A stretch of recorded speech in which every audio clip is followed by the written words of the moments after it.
I don't know, maybe I should have seen it coming. I knew my wife was spending a lot of time with her friend Audrey. I didn't like it. Audrey was divorced and, as far as I could tell, led a pretty wild life. She was always changing boyfriends. I couldn't keep track of them all, but I didn't really care. I didn't love her. Despite that, I never tried to come between her and my wife, Linda. Looking back, I think maybe that was a mistake. I don't know. All I know is that she played an important role in my wife breaking my heart. Linda and I had been married for 17 years. We had a 15-year-old daughter, Tanya. Our son, Clay, was 2 years younger. We lived like most families in the suburbs, I guess. Linda worked in a doctor's office, and I was a fairly successful computer salesman. We had a nice house, 2 nice cars, and a wonderful family life, at least in my opinion. The first sign that Linda didn't quite share my utopian view of the world came when I came home on Friday evening and found her and Audrey sitting at the kitchen table. Audrey looked smug, as usual, but Linda seemed a little troubled. It didn't take a genius to figure out that something was wrong. "Hi, honey," Linda said, standing up to kiss me. "Hi, honey," I replied, putting down my briefcase and hugging my beautiful wife. After the kiss, I glanced at Audrey and greeted her with a simple, "Hi." "I'm going upstairs to change," I said, picking up my briefcase. "Okay, dear. Would you like some coffee?" "Oh," she seemed to be searching for the right words. "Audrey and I want to talk to you when you get back." "About what?" I asked, thinking this wasn't the right time. Well, why don't you go upstairs and get changed, dear? I'll make you some coffee and we'll talk when you come down, okay?" I looked into her eyes, trying to catch some sign of what this meant. She was clearly worried about something. A chill ran down my spine when I looked back and saw the smirk on Audrey's face. Whatever these two were up to, I was sure I wasn't going to like it. As I climbed the stairs, my brain was working overtime. I ran through dozens of different scenarios in my head of what awaited me when I returned. However, none of them prepared me for what actually happened. It took me only a few minutes to change out of my suit and tie and into slacks and a polo shirt. When I returned to the kitchen, coffee was waiting for me on the table in front of my chair. Audrey was chatting away. It sounded like she was explaining something to my wife, but she was speaking almost in a whisper, and I couldn't hear her very well. They didn't even notice me until I was on the other side of the table. I sat down, took a sip of coffee, and looked at them. "Okay, what's going on? What does this all mean?" Linda hesitated and froze for a moment, not saying a word, until Audrey nudged her. "Go ahead," she said to my wife. "He loves you. He'll understand." Linda lowered her eyes, as if she couldn't look me in the face. "Honey, you know I love you very much, so please don't get me wrong, but, well, I want to go on a few dates with Audrey. Not all the time," she blurted out. "Just sometimes." I wasn't sure what she meant by dates. Whatever she meant, the answer was no. But I couldn't believe she was actually talking about sleeping with other men. I had to get some clarity. "What do you mean by dates? Are you talking about having sex with other men?" "Well, it doesn't mean she doesn't love you, Robert," Audrey interjected. I wanted to interrupt her and tell her I was talking to my wife, but I decided to let her finish. I knew this wasn't my wife's idea. It was clearly Audrey's doing, but I wanted to understand how she had managed to convince Linda to go with her. She continued, "It's just sex. It doesn't mean anything. We were talking, and she told me you're the only man she's ever been with. It's ridiculous, Robert. I'm sure you've had many more women. She needs to get out of the house and have some fun." I looked at my wife. "So sex with me isn't satisfying?" Linda finally looked at me. I tried to hide the pain on my face, but I don't think I did a very good job. "Honey, I didn't say that," Audrey replied, pulling Linda away again. "But men have different approaches. It's just variety, that's all. Many men love their wives so much that they let them go out and have a little fun. It doesn't mean anything, Robert. It's just sex." Hell, Linda and I talked about it and decided it would be fair to let you have a little fun too, if you want. I glanced back at Linda. I don't know if it was fear or regret, but it seemed to me that she was beginning to realize that this was a big mistake. I understand, I said firmly. I felt tears welling up in my eyes, but I was determined to hold them back. Audrey, could you stay here for a while? I want to discuss this in more detail when I get back, I said, getting up from the chair. Sure, she replied with a triumphant look on her face. I'm sure she thought she had me. Where are you going? Linda finally asked. I'll be back soon, I replied, but didn't answer her question. I entered my home office and closed the door. Since childhood, I have always taken life seriously. Oh, I don't mean that I don't like to have fun. I can have fun as well as anyone else and have a great sense of humor, but when it comes to serious matters, I believe in facing them head on. I struggled to hold back tears as I sat down at my computer and began typing a response to Linda's proposal. Dear Linda, I never thought that the woman I loved with all my heart for so many years could hurt me so much. But when you told me about your intention to have an extramarital affair, you broke my heart. I know that your friend Audrey is behind this, but your willingness to go along with her plan has already damaged our relationship and our marriage.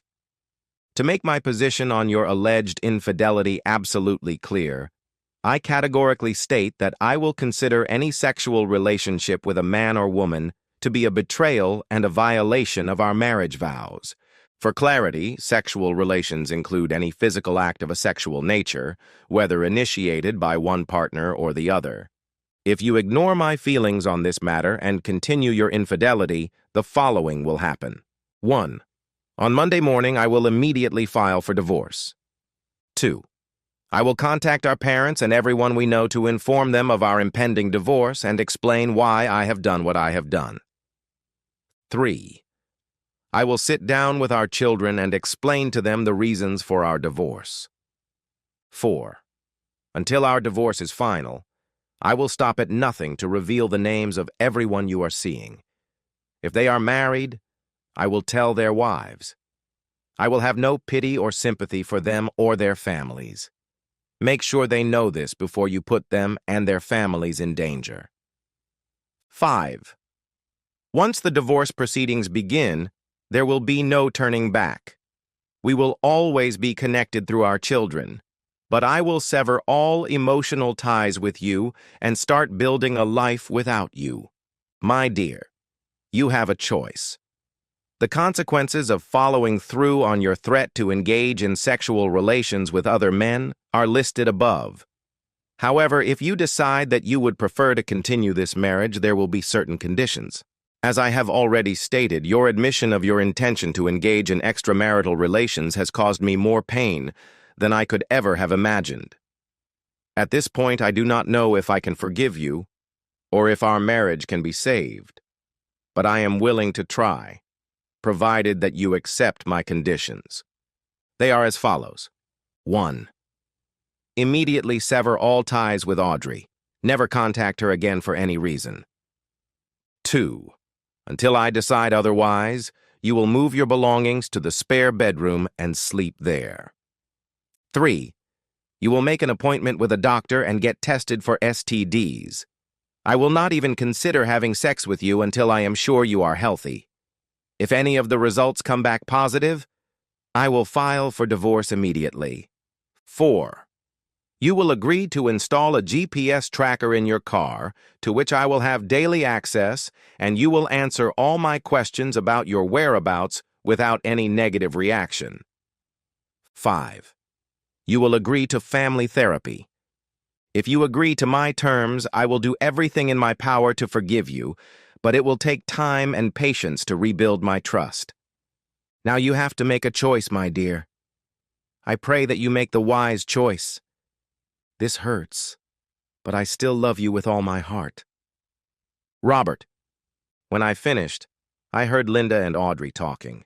I knew they had moved from the kitchen to the couch in the living room. I wanted to hear what they were saying, but in the end it didn't matter.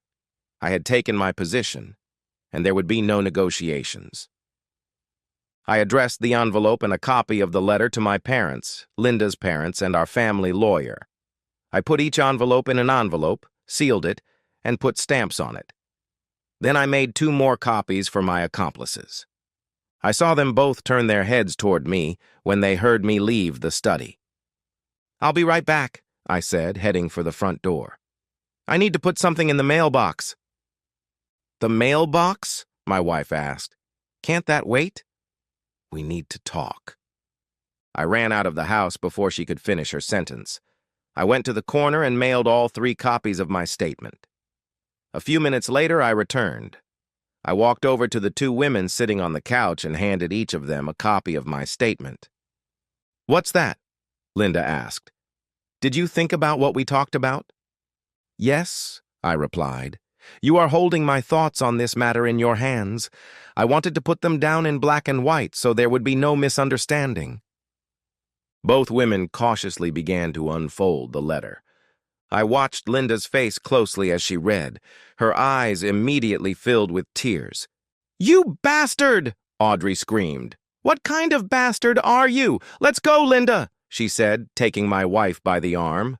"Shut up!" my wife yelled, pulling her arm away from Audrey. "He's my husband, and I love him. No one, including you, will call him names in my presence." The look of shock on Audrey's face was priceless. "Get out!" my wife continued. "I want you out of my house and out of my life. I don't want to see or hear from you ever again. Ever!" Linda stood up and took Audrey by the arm. "This is goodbye, Audrey," she said, escorting her former friend to the door. "I mean it. I listened to you, and now my marriage is in jeopardy. Stay away from me," were her last words before she slammed the door in Audrey's face. She turned to me with tears streaming down her cheeks. "I'm so sorry. I didn't mean to hurt you. Yes, I accept your demands and everything you say. I swear, Robert, I didn't do anything, but I'll gladly get tested for STDs. Just tell me that you'll forgive me eventually. I know it will take time, but I love you. I don't want a divorce. God, I can't even imagine my life without you." I said, "I'll try, Linda. I can't promise more than that. Except for one thing. If I catch you trying to satisfy your curiosity by standing in a room with a naked man, it's over." "I know," she replied sadly. "I know it will take time to convince you, but I don't want to be with anyone but you. Now I know that I never wanted this." That evening, I helped her move her things into the spare bedroom. For now, we told the kids that we had had a fight and would be sleeping in separate rooms until we calmed down. They were skeptical. I could see it in their faces, but they cautiously accepted our explanation. The next day, I went out and bought a GPS navigator for Linda's car. Without her knowledge, I also bought a device to record phone calls. It was a simple little gadget. All you had to do was plug it into any phone jack. When someone called or answered a call from any phone in the house, it recorded both sides of the conversation. When the connection was broken, the recording stopped. I installed it in my office and hid the device behind a filing cabinet, just in case. On Sunday, I installed the GPS in Linda's car and downloaded the software to my laptop. I was hopeful, but unsure about our future. Linda's job only required her to work 4 days a week. She had Saturdays, Sundays, and Mondays off. Needless to say, I spent all day Monday at work monitoring the GPS signal. She left for the grocery store around 10, but the car never left the driveway. I was still very nervous and wanted to check the listening device. When I got home that evening, the kids were doing their homework at the kitchen table and Linda was cooking dinner. "Hi, honey," she said, running up to kiss me. I saw the disappointment in her eyes when I turned away from her. "Can we talk later after the kids are asleep?" she asked quietly. My heart started racing again. Had she changed her mind? "Yes," I replied, already feeling uncomfortable. After dinner, I spent some time with the kids, then announced that I had something to do and went into my study, closing the door behind me. I plugged my headphones into the voice recorder so no one could hear. My heart skipped a beat when I heard the first ring. It was Audrey. "Hello," my wife answered after the second ring. "Hi, friend. Is he at work? Can we talk?" "Audrey, didn't I make myself clear yesterday? I don't want to talk to you. You're not my friend anymore. Get that through your head." "Come on, Linda. Who knew Robert would react like that? I didn't want to ruin your marriage." "I don't care, Audrey. The first condition Robert said in his letter was that I had to end all contact with you, and I don't want to risk everything. If you try to contact me again, I'll tell everyone that you tried to ruin my marriage. I'm serious. I never want to talk to you again." That was the last I heard from her. My heart started racing again. Maybe we still have a chance, I thought. The next call was from her parents. Oh no, did they find out? "Hi," I heard Linda sigh. I think she thought it was Audrey again. "Linda, I just got a very strange letter from Robert. What does it all mean?" "Oh, hi, Mom. Yes, I made a very big mistake." "A mistake? Did you really tell Robert you were going to have an affair?" "Well, not exactly an affair. You know my friend Audrey? Well, Before she could continue, she heard her father's voice on the line. "Who is that? Are you talking to Linda? Give me the phone. Hello." "Hi, Dad," she replied in a trembling voice. "What the hell is wrong with you? Is this how we raised you, to cheat on your husband? How could you even think of such a thing? I'm ashamed of you. We're both ashamed of you." I could hear Linda sobbing as she tried to answer him. "I'm sorry, Dad. I'm so sorry. I know I hurt you and Mom, and I definitely hurt Robert. I'm so sorry." I could hear her crying even harder. Her father could hear it too. It seemed to calm his anger a little. When he spoke again, his voice was a little calmer. "I don't understand what came over you, girl. I really hope you told him you would follow the rules he set." "Yes, Dad. I already broke up with Audrey. I told her I never want to talk to her again. I can't get tested for STDs where I work. I'd be too embarrassed. But I'll call the city clinic and get it done there. And I'll be the best wife a man could ever dream of, Dad.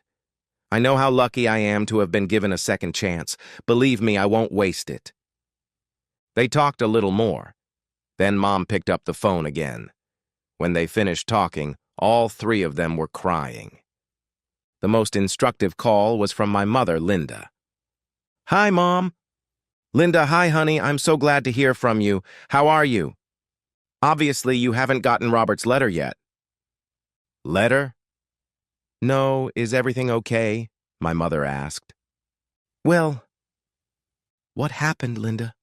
What's going on? Are the kids okay? Did something happen to Robert?" I could hear the panic in my mother's voice. "No, Mom, the kids are fine. Robert is fine. Well, I did something really stupid and it ruined our marriage. Robert threatened to divorce me and—" "Divorce? What did you do?" I told him I wanted to see other men," she told my mother. "What? Why did you say that?" I don't know, Mom. It was stupid. I let my friend fill my head with nonsense. She's lonely and she's always seeing different men. She tells me all these stories about how she sleeps with them. She says that no two men do it the same way, that some are better than others, but they're all different. She made it sound like I was missing out on so much fun. She kept saying that I should go out and experience everything the world has to offer. She said she could introduce me to as many guys as I wanted, and we could go on 2 dates. She just talked, and like an idiot, I started listening to her after a while. "Linda, you're married, and she's single. That's a big difference." "I know," my wife replied. "But she introduced me to her friend, her married friend. Her name was Betty. She said her husband lets her date other men. She said he loves her so much that he wants her to have fun. After all, it's just sex. They got together and tried to convince me that Robert would do the same because he loved me. Deep down, I knew he would never do that. But somehow I followed their example. I couldn't stop thinking about how much it hurt him." The pain in my mother's voice was loud and clear. "Oh, Linda, how could you? she sobbed. "I'm sorry, Mom. I'm so sorry." "What happened? Did he leave you? What about the children?" "No, he didn't leave me. He gave me an ultimatum. Either I break up with the girl who talked me into this and give up the idea of sleeping with anyone else, or we get a divorce. We're also going to marriage counseling." He sent a letter explaining our situation. It was sent to my parents, you, Mr. Anderson, and our lawyer. My parents already received it, but I thought it would take a day for you to get it. I heard my mom crying. "Linda, I don't know what to say. I never thought you could be so cruel. I hope Robert loves you as much as I think he does. If I had done something like that to Bryce, I would have run away." "I know, Mom," Linda cried again. "I promise I'll never hurt him again. I came so close to losing him, but I'll show him how sorry I am every day for the rest of my life. Please forgive me." Listening to them both cry, I was filled with tears, too. Around 10 o'clock, we put the kids to bed and sat down on the couch to talk. I still didn't know what we were going to talk about, but I could already see tears welling up in Linda's eyes. "I talked to our parents today. Mom and Dad got your letter." "Robert?" she said, trying to laugh. "Dad even read it. Actually," she said after a moment's thought, "everyone read it. Your mom and Dad haven't gotten the letter yet, but I'm sure they'll get it tomorrow, so I called to soften the blow. I wish I had thought of that for my parents. Everyone is so hurt and disappointed in me. Why not? I'm disappointed in myself. I just want to say again how sorry I am." She wiped away her tears and continued. "And one more thing. Don't be angry, but I have to tell you. Audrey called too. She must have thought I was joking when I said we weren't friends anymore. Anyway, I told her again. I said that if she called again, I would tell everyone how she tried to ruin my marriage. She doesn't have many friends, and I don't think she's willing to risk losing the few she has, so I doubt she'll call again. Even though I knew everything, I was glad she told me about the calls. I took her hand, smiled, and thanked her for her honesty." The following week, Linda got tested for STDs. To be honest, I never believed she had actually cheated on me. If she had, I don't think Audrey would have been able to keep it from me. She would have let it slip. I know that HIV can remain dormant in the body for years before it manifests, but all the other tests came back negative, so after 3 months, I finally let Linda back into our bed. At first, our intimate relationship was awkward, but Linda was relentless and worked hard to get back what we once had. Even after everything finally got back to normal, she did everything I wanted and did it with enthusiasm. I think our intimate relationship is better today than it has ever been. Family therapy also helped. Audrey and her friend worked very hard with my wife. Our therapist made her repeat every conversation over and over again. Even Betty's husband got involved. From what she said, he did everything he could to convince her that he had allowed his wife to cheat because he loved her very much. He told Linda that any man who truly loves his wife should be able to put his jealousy aside to make her happy. I really think he was hoping to get into her pants himself someday. One of these days, I'm going to find that bastard and personally thank him for helping seduce my wife. It's been over a year since that fateful day, and although I haven't had the slightest reason to suspect her since then, I still track Linda's location with GPS from time to time. I also check her phone calls from time to time. Once the seed of mistrust has been sown, it's hard to get rid of. Next month, we will be celebrating her parents' 50th wedding anniversary. Looking back on what we've been through and where we are now, I'm almost certain that in 31 years and 3 months, we'll be doing the same thing.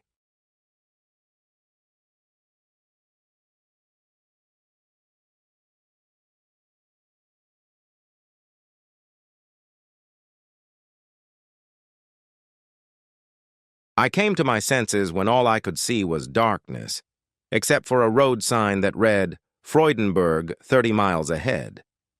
How did I end up here? All I remember is the shock of Linda brutally and meanly dumping me to have fun with that arrogant football player jerk in his undoubtedly huge mansion. Without a condom, as I know arrogant bastards like him do. So much for Valentine's Day. By the time I got my thoughts together, the 25 miles sign flashed by. Damn it. Maybe I'll just spend the night there or what's left of it.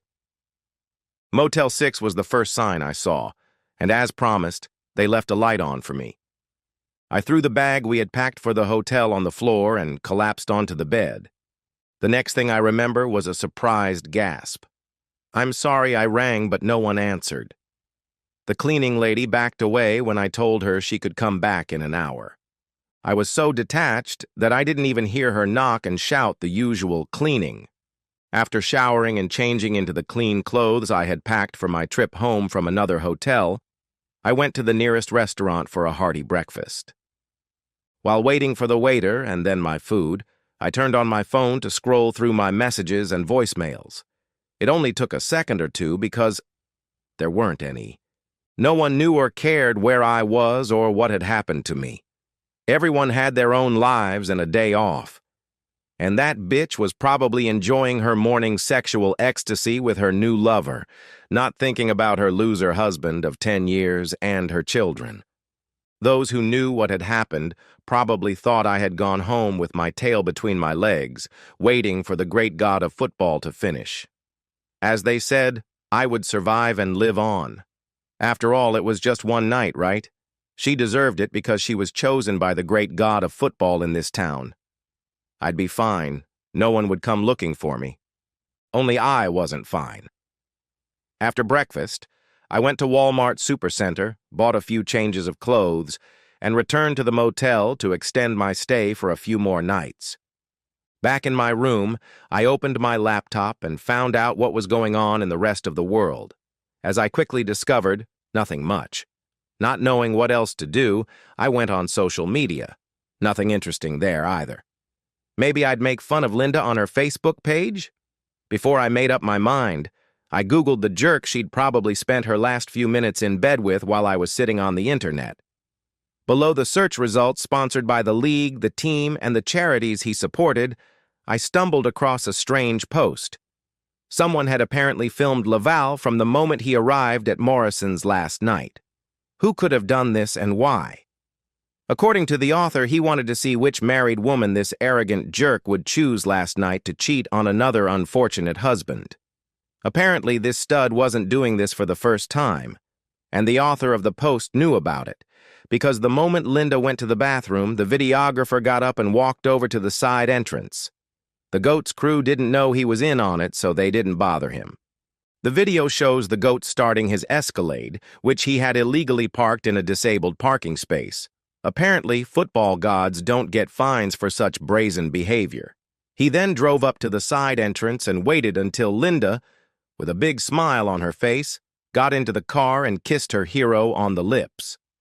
After cleaning her tonsils for about 5 minutes, he put his monstrous SUV in gear and drove away. King of the world. When the noise died down, the soft voice of the Google post author clearly said, "That's how he ruined my marriage a week ago, and everyone thinks this jerk is a hero. When is someone going to expose him?" After downloading the video as evidence for my inevitable divorce, I watched it several more times through my tears. Finally, I unclenched my fist and wrote to the guy. "I'm his husband. Do you have any other videos of him doing things like this?" After waiting a few minutes and receiving no reply, I lay down again and sank into waves of exhaustion and depression. I was awakened by the phone ringing. It was Linda. "Hi, Jim, I'm back. Where are you?" I left after you dumped me." "What?" "I didn't dump you. I'm standing in our kitchen. Where are the kids?" "You definitely left me, you cruel, cowardly bitch," I growled. She gasped. In all the 12 years we'd known each other, I'd never spoken to her like that, but I was on a roll. "Without even saying a word. You just lied to me that you were going to the bathroom, and you went out to have fun with some football player. If that's not leaving, I don't know what is." I didn't leave you. Dee told you I'd be back today, and here I am. Are the kids with you? No? I thought that when you finally came back to the planet we all live on, you'd realize you still had responsibilities and come back to them. What, you just left them with Mrs. Porter? Well, yeah. I figured you'd know how to handle it since you're the new expert on absent parents and all that. Jim, stop it. I told you I didn't leave you. I'm in our house, and you're not here. I wish I was here. I'll never set foot in the same house as you again, you dirty bitch. If I thought I was going to make her feel guilty, I was wrong. Oh, come on, don't be dramatic. It was just one night. I'm sorry, honey, I must have missed that part. When you said so categorically that you would kill me if I ever cheated on you, even for one night, I must have missed the part where you said you wouldn't blame me if I did it for one night with a celebrity. After a pause, I continued. Yes, no. On second thought, I don't think I missed anything. We never talked about exceptions. Once, and that's it. Didn't you come up with that phrase? So no, I'm not overreacting. If anyone is overreacting, it's you, because it suddenly suits your promiscuous intentions. You've done your thing, and now we're breaking up, you unfaithful bitch. You can't make and change the rules on a whim. You've gone too far, damn it. I was still furious. You cheated on me. You're cruel and heartless, leaving me there to hang out to dry while everyone laughed at your weak cuckold husband. So number, I'm not coming back. I hope the night of sex with your new boyfriend was worth it because you just destroyed a happy 10-year marriage. You're getting younger, you selfish bitch. Now I suggest you go pick up your kids. Without giving her a chance to respond, I ended the call and turned off my phone. When I opened my laptop again, Vince, the guy who posted the video, replied, "No, this is the first video I took. Last week he did this to my wife. We came from Freudenberg to celebrate our 5th anniversary at Morrison's restaurant. Now, not only are we not celebrating our anniversary, but we're no longer together." Me. Are you in Freudenberg? Him. Yes, where are you? Me. At Motel 6 on the east side of town next to Denny's. Him. Want to meet there? I'm wearing a burgundy sweatshirt with our high school team logo on it. Vince looked to be in his early 20s, professional, in good shape, but not bodybuilder-like, with hazel eyes and dark brown hair. After introducing himself, he asked, "So, how's life? How was your night?" In the middle of my gloomy story, his phone rang. Raising his finger, he said, "I have to take this, sorry." It's Vince. "Oh, hi, Tony, thanks for calling back. Hold on a second, we need to step outside so I can put it on speaker." He motioned for me to follow him. We stepped outside, walked over to his SUV, he opened the door, and we got in. "Tony, you won't believe this. I have the guy from the video whose wife was kidnapped last night on speakerphone. Tony, meet Jim Carlisle. Jim, this is Tony Stevens, a reporter with the Freudenberg Tribune." "Jim, I called Tony this morning to tell him about the video.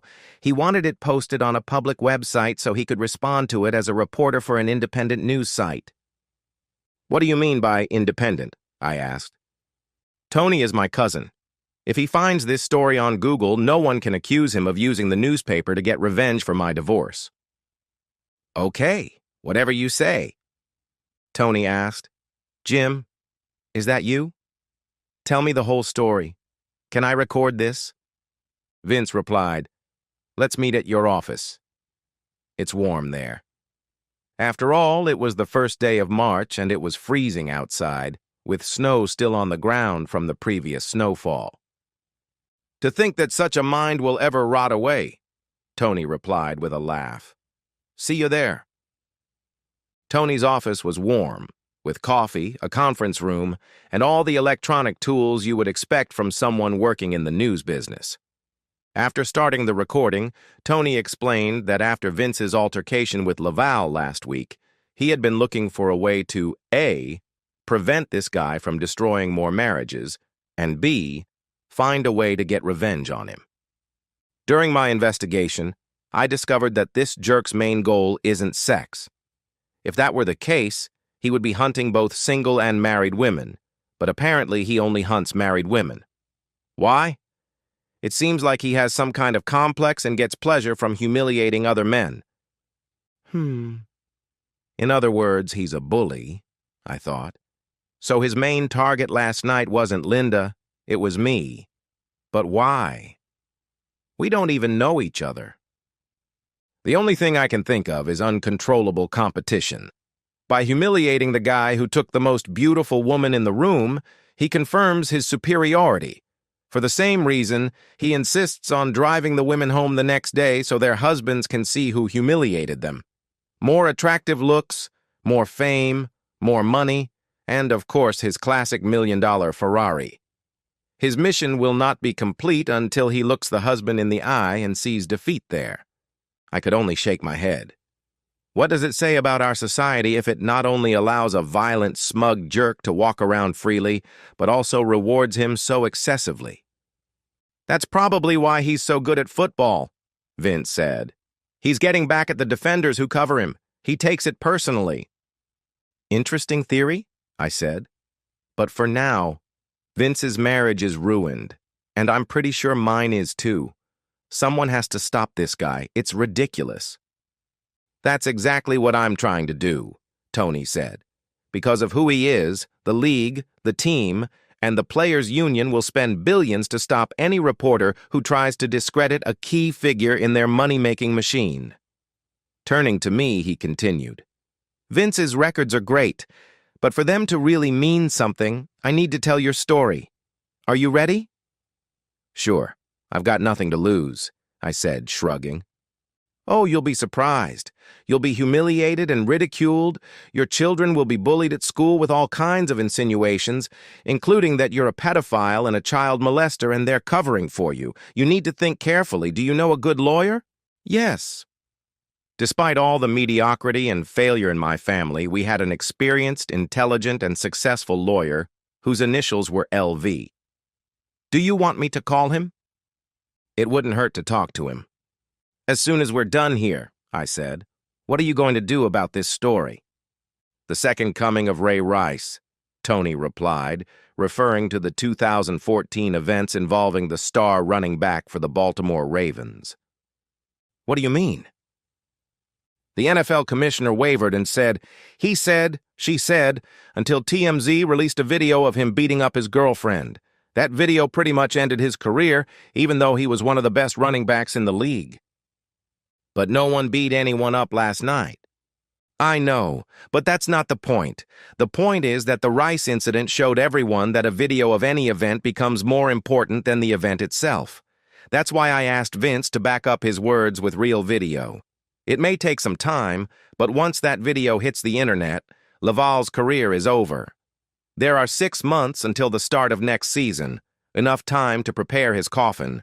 The NFL or the Sharks will no longer be able to hide his behavior. I want to find as many other victims of his betrayal as possible to support Vince. If we can find 1 or 2 more people to corroborate your stories, it will hopefully vindicate both of you in the eyes of those who think you're weak for letting a football player steal your wives so easily. It would be very helpful for the story if you would agree to be interviewed as a victim in the video. It would give the story real credibility.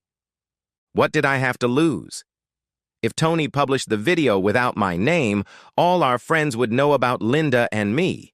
For our children, that would be no better than if our names were made public and I told my story in detail. Okay, let's do it. Around 5 o'clock, Tony finished his story and shot a 20-second teaser to send to TMZ. Why? I asked. You have everything on the website. But no one will see it. TMZ has hundreds of millions of viewers. I'll ask them to add a link to our article for those who want to know more. They need views on their site. If we publish the video ourselves, they save a few cents. It's a win-win. If I send it tonight, they'll be ready to release it tomorrow to their audience, as well as to the national media, which will be hungry for news on a slow day. No one could argue with that logic. Armed with a copy of the video, I went to another room, opened my laptop, and sent it to LW with a request to call me. 10 minutes later, the phone rang. How the hell did that happen? He asked. Good evening to you too, Uncle, I replied. It was just like you saw in the video. We were going to celebrate a belated Valentine's Day because it was canceled on the actual day due to snow, remember? Damn, I can't believe Linda would do that. Did you two have a fight? Not at all. On the contrary, just a few minutes before, she told everyone at the table that she would only dance with me all evening. I'm even more surprised than you are. Just like that, cold-bloodedly, she left to spend the whole night with that jerk. She didn't even lift a finger to take her coat. What are you going to do, son? First, we're going to send the video to TMZ so they can show it tomorrow on national media. Given their reach and his fame, we expect most of the country to see it by dinner time tomorrow. Then I hope you can sue the NFL, the Sharks, that bastard, the club, and all the charities and companies that sponsor him. So that's how I'm going to spend my retirement savings. You do realize that the chances of getting any money out of those pigs are pretty slim, right? Maybe. But if anyone can squeeze some money out of them, it's you. However, my main goal is to expose this bastard and destroy his career. Okay. But exposure can backfire very quickly. Do you have a PR person who will coordinate your response? I hadn't even thought about that. Do you think I need someone like that? You bet. You'll get hundreds of requests for live interviews. Their lawyers will grill you and try to get you to say things they can use against you. They'll be like a pack of piranhas eager to destroy you. Do you know anyone I could find on such short notice? Actually, yes. She's been in PR for over 10 years and knows hundreds of good people. Her name is Tanya Farnsworth. Would you like her contact information? Yes, please. A few minutes later, Tanya and I were talking on the phone. I walked into Tony's office. Man, I want you to meet my new PR person. Great. I'll just finish sending this and upload it to the website. I introduced Tony and Tanya and sat down while they talked in jargon I didn't understand. After a while, they put LV on the conference call, and the three of them made a plan. When their meeting came to an end, Tanya wanted to talk to me, and I returned to the office Tony had given me. I need to be closer to the action. Are you back home? No. I'm in a neighboring town, staying at Motel 6. Book a room for a week starting tomorrow at a decent hotel with 3 or at least 2 bedrooms and fast Wi-Fi. Don't worry about the money. We'll sort everything out soon. I'll call LV and ask him to join us. The next few weeks are going to be crazy, and we all need to be together to keep things under control and on track. I don't know. Listen, this is no time for small-town modesty. There's no time for nonsense. You just made Tony declare war on billion-dollar superpowers, and you have no idea who they really are. Those guys eat simpletons like you for breakfast, and then they order the main course. We'll find a place for our headquarters within a week, so be ready. When we hung up, my head was spinning. In less than 24 hours, my life had gone from preparing for a small, cozy Valentine's Day celebration to a national media and legal war. It was like I had just sat down in a movie theater. The lights went out, and the biggest blockbuster of all time was about to start. Only I didn't have any popcorn. TMZ did what it does best. It created the biggest scandal in sports history. LV sued the league, the team, the union, the hotel, Morrison's, the group of attackers who threatened and pushed me, the city for not stopping the known abuse earlier, the companies whose products this jerk advertised, and the charities that traded his fundraising for a good name. Deep pockets, as far as the victim's eyes could see. Tony used his newspaper's interest in human interest stories to invite all previous victims, husbands and wives, to come forward and join a possible class action lawsuit against the star for the pain and damage caused.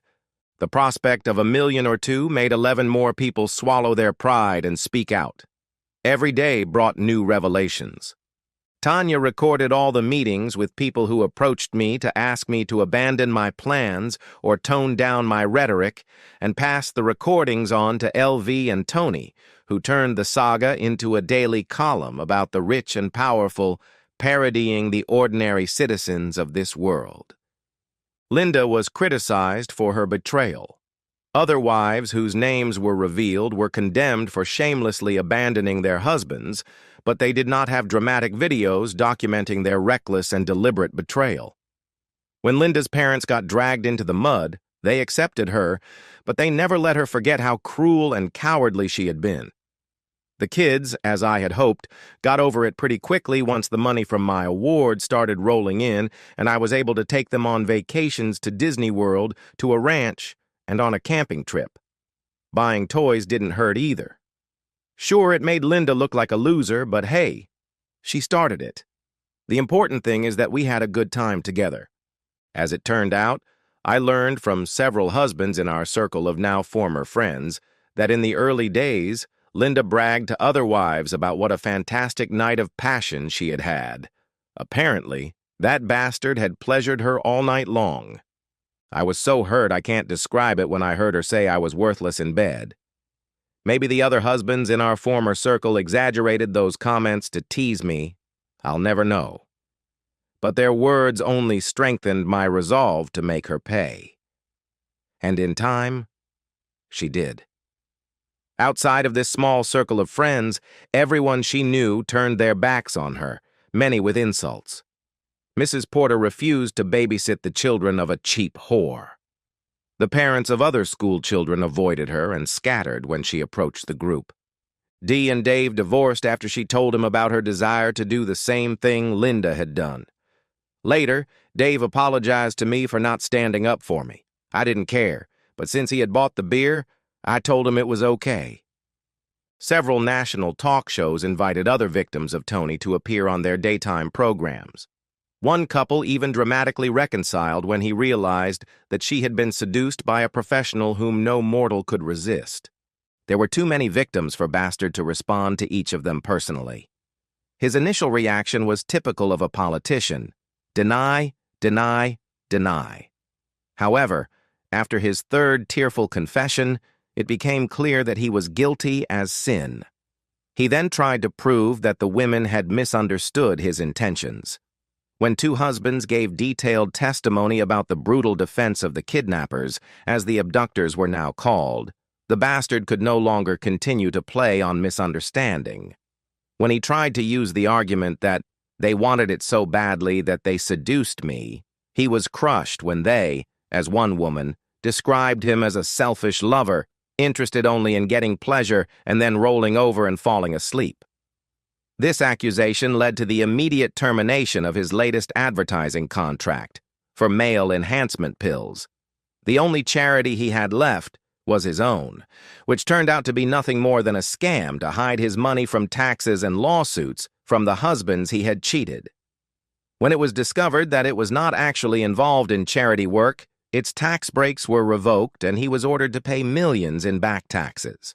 Mark Laval was forced to retire after one of the men he had defrauded decided to take revenge the old-fashioned way, smashing his family jewels and breaking his knee and several fingers. My lawsuit and several others completely ruined him, and he ended up selling used cars in Logan, Utah, his hometown. LW passed my divorce case on to a friend of his, who quickly got rid of Linda. He also made sure that I didn't receive a penny of the money from the lawsuit until the divorce was final. Tired of the bad reputation in our neighborhood, I moved to Hawaii. Life on the islands was expensive, but living with Tanya more than made up for it. Yes, when everything settled down, she moved in with me, and we got married. Our first child will be born soon, and we have made a conscious decision not to find out the gender. Linda and the children moved to Fresno, California, where no one was interested in her past. I paid for frequent visits. The children preferred to see me in Hawaii rather than Fresno. No offense, dear residents of Fresno. One day, several years later, Tanya and I flew in with the kids, and as I handed them to Linda, I asked her, "Was one night of sex really worth all this?"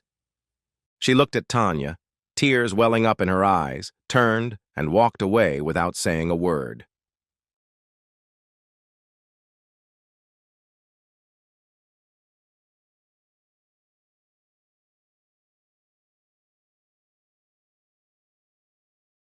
Violet and Xander slowly descended the stairs in their mother Ursula's house, who was calling them. In the hallway stood a man with a suitcase whom they both hated. "Violet, Xander, say hello to David," she said excitedly. "As I've already told you, he's going to be part of our family now." "Mom," Violet replied contemptuously, "you're not even divorced from Dad yet." "Well, fortunately, I will soon," their mother replied firmly, unhappy that her children did not share her enthusiasm. "Don't you think this is a bit tacky?" Violet continued, unwilling to give up. "Violet!" Ursula snapped at her daughter. "Is that his car?" Xander asked, looking through the open door at the nondescript but familiar vehicle parked outside the entrance. "I thought you said this guy was successful. Dad bought himself a Mercedes SUV, the top model. Cool car."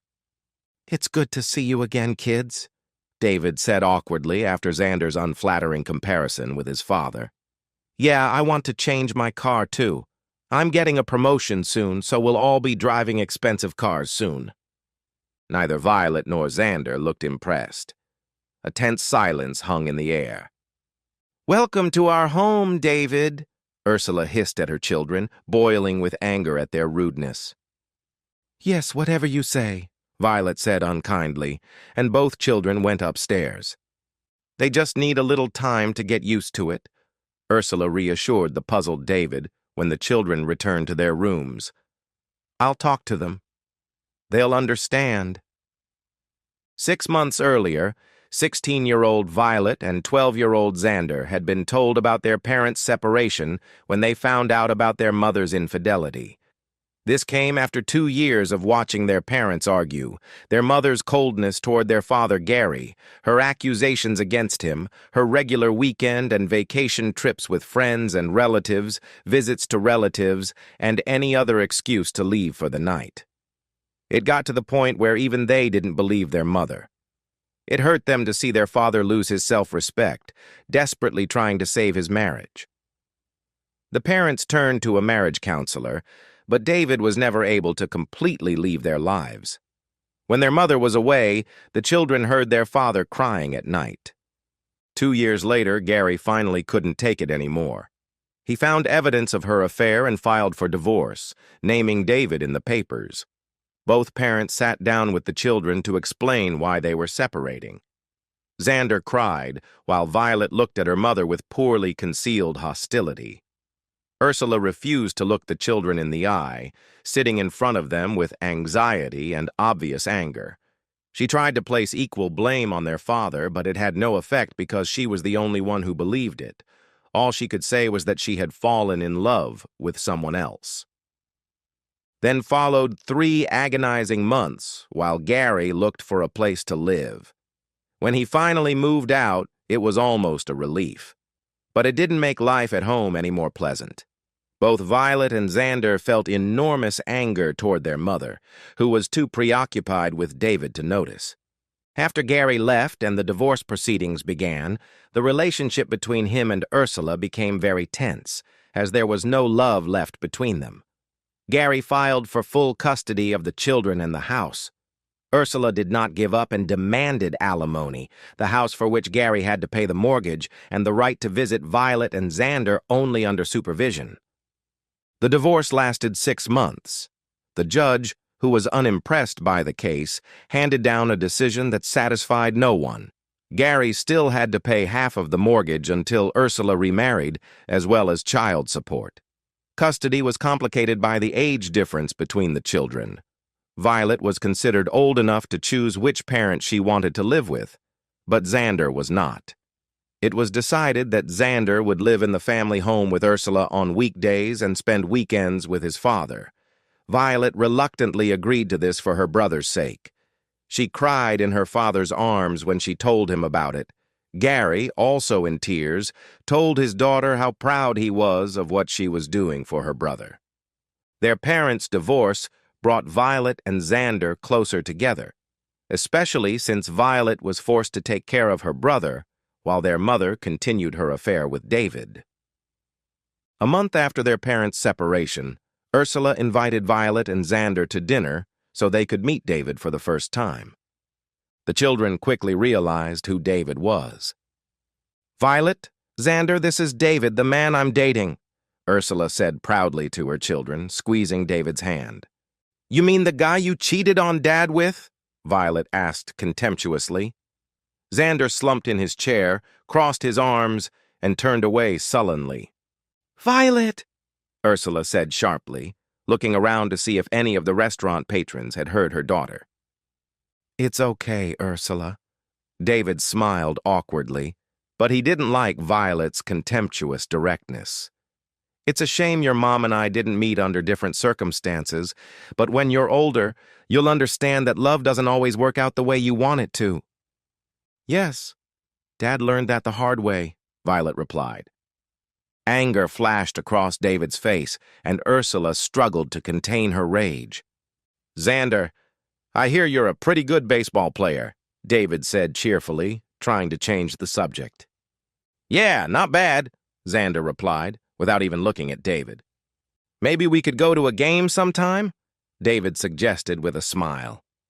"That would be great, wouldn't it, Xander?" Ursula agreed cheerfully. "Thanks, David."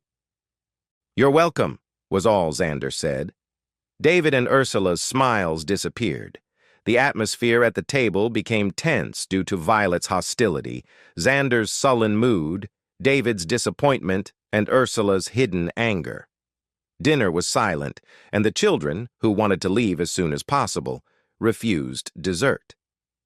"That was very rude of you," Ursula said angrily to the children as she drove them home. "David tried very hard to get to know you, and you showed him disrespect in public." "I don't like him," Xander said from the back seat.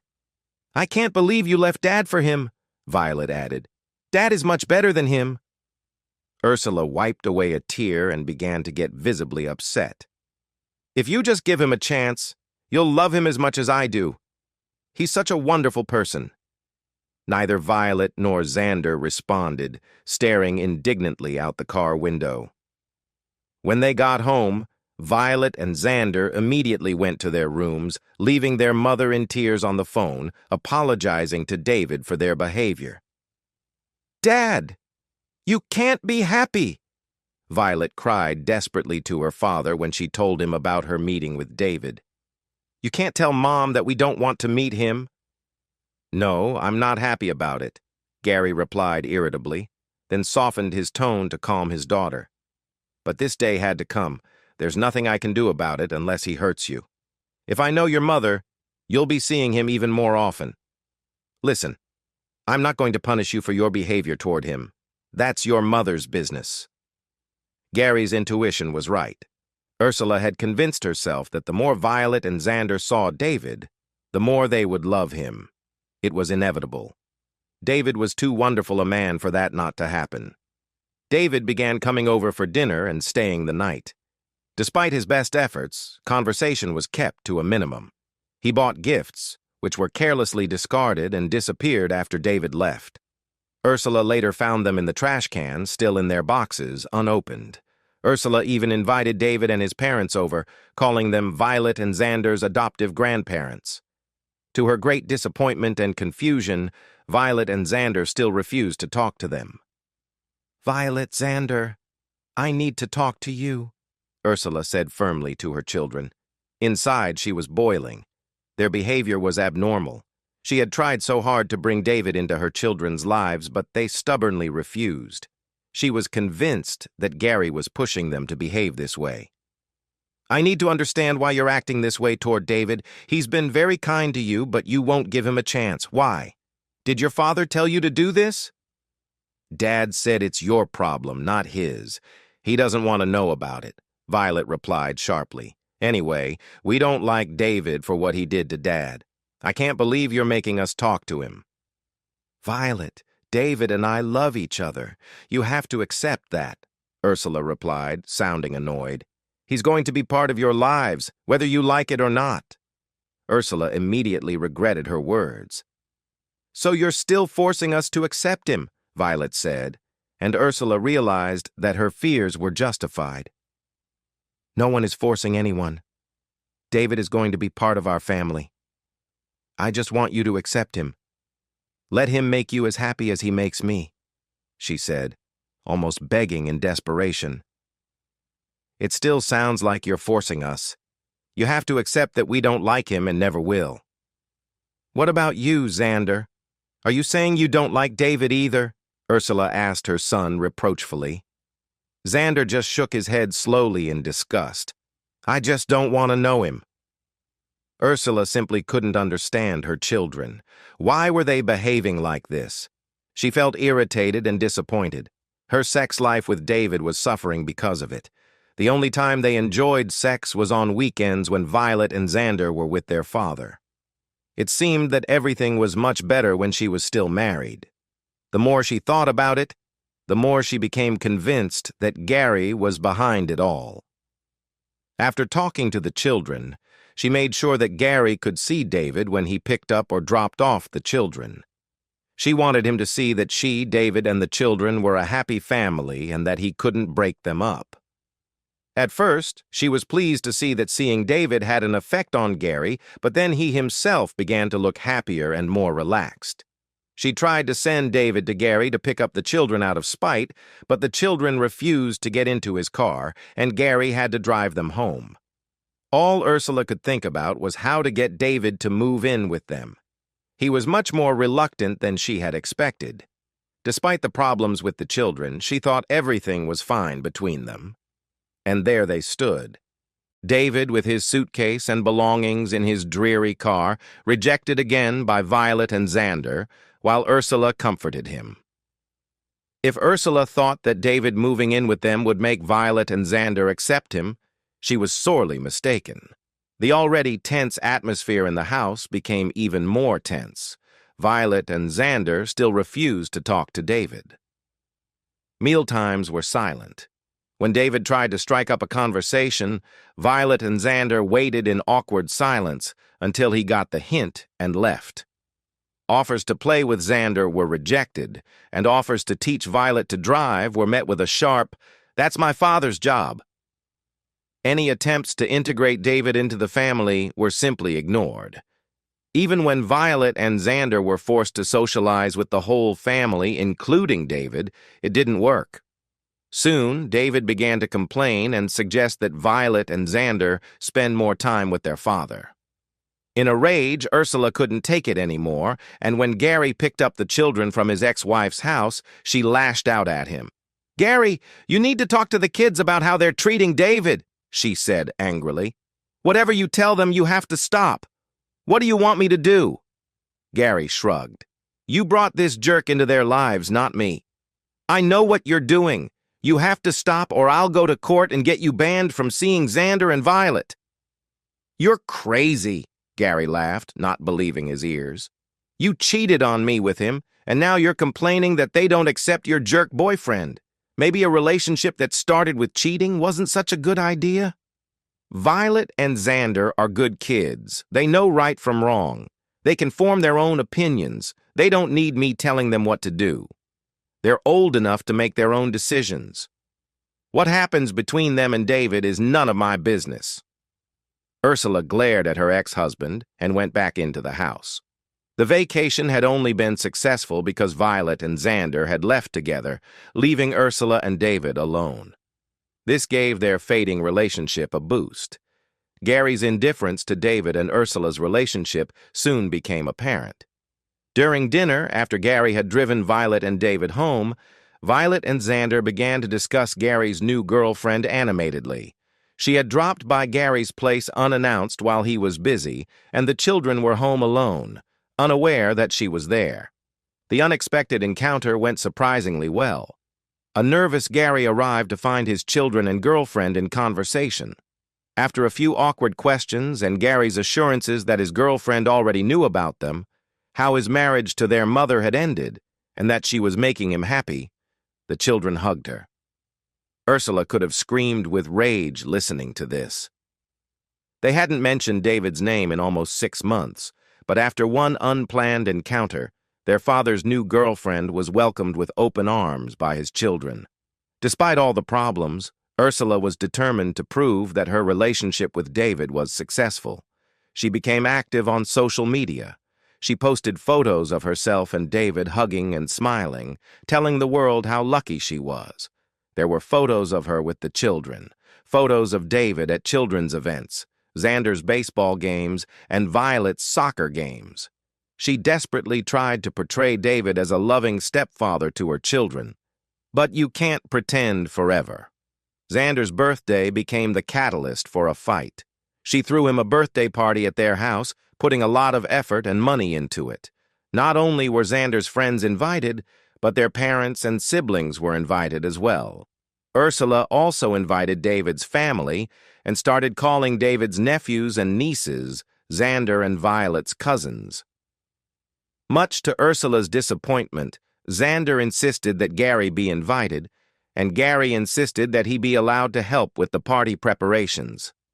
Xander had a wonderful time.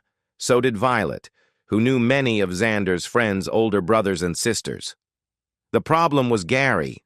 Ursula was thrilled to introduce David to all of Xander's friends' parents, but Gary had known them for a long time, and they were all very interested in how he was doing.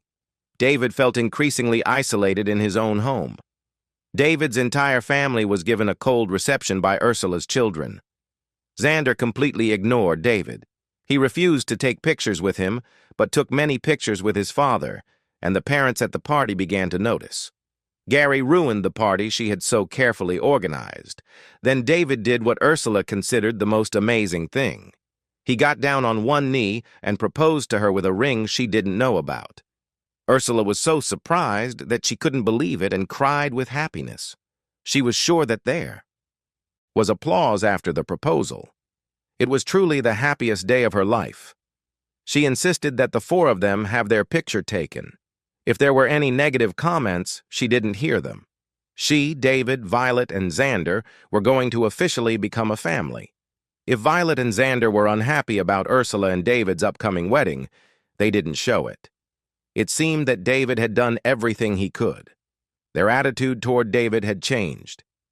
They started talking to him, spending time alone with him, and even smiling in his presence. The tense atmosphere of the past few months had evaporated. Ursula felt that they had become the family she had dreamed of since she first met David. In her delirium, Ursula saw no reason to postpone the wedding. It was scheduled for the beginning of summer vacation so that Gary could pick up the children and she and David could go on their honeymoon. She wanted to get married right after the divorce, but there were practical issues with the children's education. The only thing that clouded her joy was Gary's indifference. All she got from him was an emotionless congratulations with a shrug. He really was worthless. Divorcing him was the best decision of her life. Everything leading up to the wedding had been perfect. The preparations went smoothly. All the guests confirmed their attendance. The wedding day was sunny and warm. Nothing foreshadowed that anything could go wrong. A few weeks before the wedding, the children began to change. Ursula couldn't understand what was going on. They seemed nervous and excited. It was as if they couldn't wait for something to happen. She decided it was because of the wedding and the fast-approaching school holidays. It made sense. A wedding is an important event, and they had important roles to play. Xander was supposed to walk her down the aisle, and Violet was the maid of honor. Ursula wanted her father to walk her down the aisle, but although they were planning to come to the wedding, they didn't like David. Ursula loved helping Violet with her dress. Xander seemed happy choosing his wedding suit with David. The wedding was to take place at a nearby resort hotel overlooking a lake. The grounds were beautiful and perfect for photos. Ursula was more excited than she had ever been in her life. During the wedding rehearsal, Ursula noticed that Violet and Xander were smiling a lot at each other. It seemed like they were up to something, but throughout the rehearsal, the happy faces they had shown in previous months seemed to disappear. They refused to smile and seemed uninterested in what was going on. They had to be told several times to do what they were asked. They were constantly whispering and laughing, disrupting the rehearsal. Ursula felt anger rising within her, but they had an unexpected defender in David. "Relax, they're just kids. They're probably just nervous or excited," he said to her. David was right, of course. Violet and Xander had now fully accepted him, so why would they behave badly? The wedding day began perfectly. Ursula and Violet went to have their hair and nails done and their makeup applied. Mother and daughter looked beautiful. The caterers arrived on time, as did the flowers. The problems began just before the ceremony. Xander was missing. Violet went to look for her brother and didn't come back. Ursula paced back and forth in front of the small hotel chapel. All the guests were waiting inside. David was waiting. Where were her children? She couldn't get married without them. "Where were you?" she asked angrily when they returned. "Xander, where's your boutonniere?" Xander looked down and smiled. "I must have left it in the room."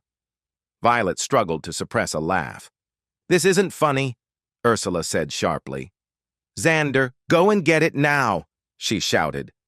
Xander looked at his mother in surprise and, frightened by her anger, turned and ran back to the room. Ursula began to get nervous. Everything was perfect, and she wasn't going to let anything go wrong. One of the ushers slipped out of the chapel to check that everything was in order. "My son forgot his boutonniere," she said, laughing and rolling her eyes. "Boys!" She wasn't laughing inside. 15 minutes later, Xander returned with the boutonniere in his hand. Ursula snatched it from him and pinned it on herself. She buttoned the top button of his shirt, adjusted his tie, and buttoned the top button of his jacket. "Seriously, Xander, you're 13 years old. You should be able to dress yourself," she said irritably to her son. "Try to stay that way for the rest of the day." She took Xander by the hand and forced herself to smile. "Okay, Violet, let's go." Violet opened the chapel door and led her mother and brother down the aisle. In her excitement, she didn't notice that Violet and Xander weren't smiling. When Ursula reached the end of the aisle, she smiled at David with a happy and excited smile, silently saying, "Hello." She kissed both of her children, who took their places in front. The brother and sister began whispering until the priest cleared his throat and looked sternly at them, causing everyone in the chapel to laugh. The officiant began the ceremony. He spoke about how radiant Ursula looked, how happy Ursula and David were, and how lucky Violet and Xander were to have David become part of their family. Ursula and David smiled at Violet and Xander in response to his words. The children smiled back at them. Then their friends stood up and said what a beautiful couple Ursula and David were and how well they suited each other. All the tension Ursula had been feeling disappeared, and she was filled with happiness. Before the exchange of vows, the priest announced, "In accordance with state law, I must ask if there is anyone who objects to the marriage of Ursula and David." The room fell silent. There were one or two nervous giggles, and then Violet and Xander jumped up from their seats and shouted in unison, "We object!" Ursula turned and looked at her children in horror. The waiter almost took a step back in surprise, and there were several audible sighs among the guests. David just stared straight ahead, slowly shaking his head and laughing in disbelief. "Violet, Xander, what are you doing? This isn't funny!" Ursula's eyes filled with tears. She couldn't believe what her children had done on the happiest day of her life, of their entire lives. Violet stood up for herself and Xander, explaining to the guests why she didn't agree. "Most of you were probably wondering why Mom and David got married so quickly and why they moved in together so soon after Mom divorced Dad. The truth is, they had been dating for almost 2 years while Mom was still married to Dad. Mom cheated on Dad with David." "David, is that true?" David's parents asked, sounding horrified. David didn't answer or even turn around. Indignant whispers filled the room. "Silence," Ursula hissed at Violet as panic began to take hold of her. This was turning into a nightmare. Most of the guests had no idea. It wasn't something she or David wanted to brag about. "We hate David. He's to blame for our parents' divorce," Xander continued. "Our dad cried all the time because our mom was with David. We had to live with them while our mom was dating David. And then our mom made us accept him. We don't want David to marry Mom. We don't want David to be our stepfather. We don't want to live with David. And we don't even want to know David." Mom, if you marry David, we want to live with Dad. Violet almost yelled at her mother. Violet, what are you saying? Please don't do this, both of you, Ursula begged her children. Turning to David, she said, Give me a minute. I'll talk to them and sort everything out. David shook his head and said almost calmly to his fiancée, Hell no! I've had enough. I'm not going to spend the rest of my life putting up with daily insults from these little brats. They don't love me and they never will, and you know what? I don't love them either. I've spent too much time and money on them, and all I get in return is disrespect. I'll marry you if you choose me over them. Ursula fell silent and looked at David as if she could never do what he was asking her to do.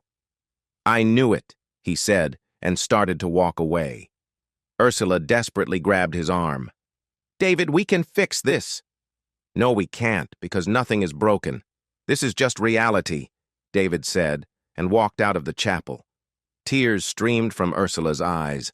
Black streaks of mascara ran down her face as she watched her fiancé walk out of her life. Why? Why did you do this to me? She asked her children in despair. We hate you for what you did to Dad, Xander replied coldly. And you made us live with the man you cheated on Dad with. Who does that? Violet asked, looking furious. You made Dad's life and our lives miserable. Ursula suddenly saw the light. All the time she had been with David, she had never thought about how her actions might affect her children. After separating from Gary, she was sure they would love David. How could they not? But they didn't, and they never would. She had destroyed her relationship with the two people she loved most, and they might never love her again. Ursula just stared at her children and collapsed on the floor, sobbing, I'm sorry, I didn't mean to hurt you. I didn't know you felt that way. I didn't think it would turn out like this. I love you. Please, I love you, she said, reaching out to them in the empty chapel. She wanted them to hug her. Violet and Xander didn't approach their mother. They frowned and began to look upset as well.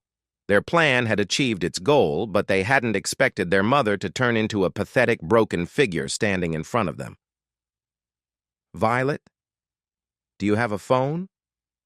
Her grandmother asked gently. Violet nodded and took out her purse to show her grandmother. You and Xander go to your rooms and get changed. Call your father and tell him to come and pick you up. You'll have to stay with him for a while. But Mom? Violet asked anxiously, looking at her sobbing mother, and guilt squeezed her chest. Don't worry about Mom. We'll take care of her. I'll call your father tonight and explain what happened. You'll be able to see your mother in a few days when she's calmed down. I'm sorry. We didn't expect this to happen. We thought she would just be angry with us, Violet said, looking upset. Grandma hugged the two stunned children, and Grandpa gently helped his daughter up from the floor and led her out of the chapel. She kept looking back at her children, who were now also crying openly. There's no need to apologize. Your grandfather and I never liked David either, and we didn't approve of your mother's behavior toward your father. The consequences of her actions toward you and your father are now becoming clear, and it will be a hard blow for her. In the long run, it will be for the best, but in the immediate future, life will be very difficult. She needs to earn your forgiveness, and she needs to understand what made you do what you did. She will have to rebuild a loving relationship with your father and learn to respect him again as the father of her children. She did a terrible thing. I doubt your father will ever be able to forgive her. Your mother has a long road ahead of her to heal and learn about herself. It may take years of therapy. I love you, Violet. I love you, Xander. Don't worry, everything will be okay. Your grandfather and I will always be here for you. Now let's go home. The two children left with their grandmother without looking back.